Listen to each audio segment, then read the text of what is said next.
Hi, welcome to 2020 Tasty Treats, where we're doing 20 delicious treats throughout the year of 2020, and we're doing 20 applique trees on this particular occasion. Well, not all 20 today, just one of them today. There's a diagram here of the trees that we're doing. There's more information on the website on GourmetQuilter.com.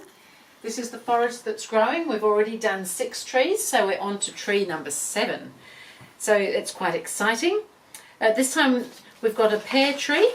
So this is the pattern. If you've registered with GourmetQuilter to receive the pattern, you will have a pattern that looks like this. We have a diagram of the finished block here. We have the shapes all ready to trace or mirror imaged if they need to be, etc., so that they can be traced onto fusible webbing, paperback fusible webbing, and then onto the back of the fabric and cut out. So I've gone ahead and cut all my shapes out with the fusible on the back.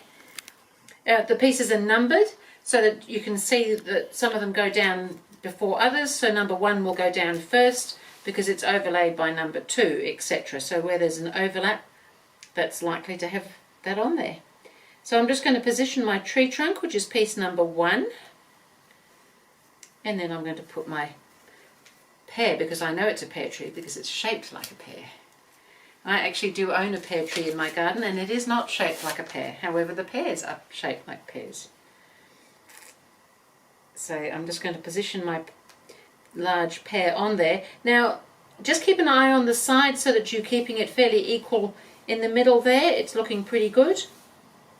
And then we have pears on our pear tree. So much fun. So these are varying sizes as well. I'm personally just chosen to put the larger ones on the lower end and then getting smaller as we come up. You of course can put your pears wherever you like.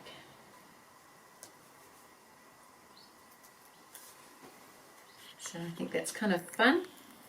I'm pretty happy with my 5 pear tree. So I'm going to iron those all in place.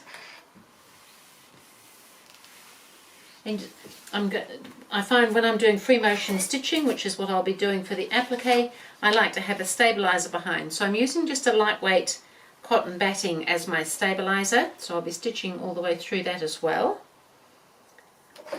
And I just like to iron, it's not fusible, but I just like to iron it on so that it grips quite nicely.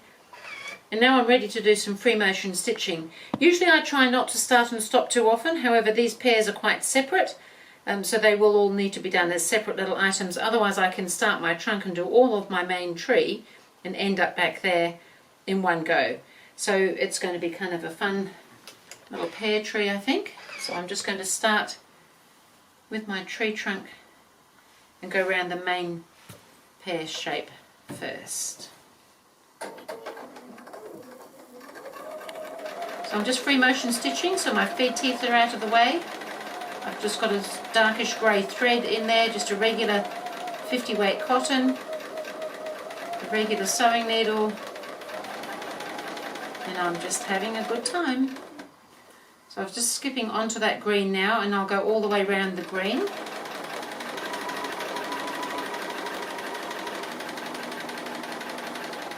So I might see you when I get back ready to do those pears.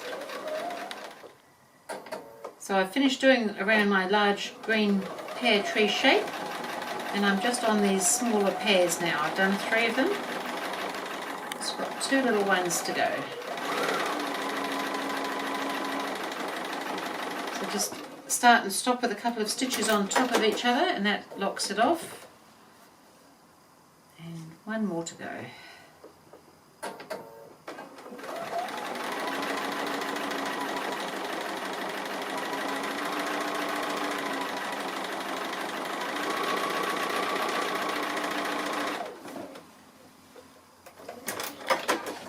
Just trim my threads.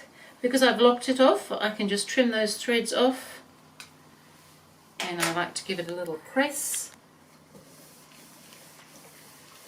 And I know you don't normally have pear trees in a forest, however, we have pear trees in our forest. So that was that's actually the end of this top row of trees on the diagram that we've got over here. So that's the first 7 trees done for our forest. So that was pretty exciting. So if you'd like to find out more, please look at gourmetquilter.com. Otherwise, we'll see you again for tree number 8.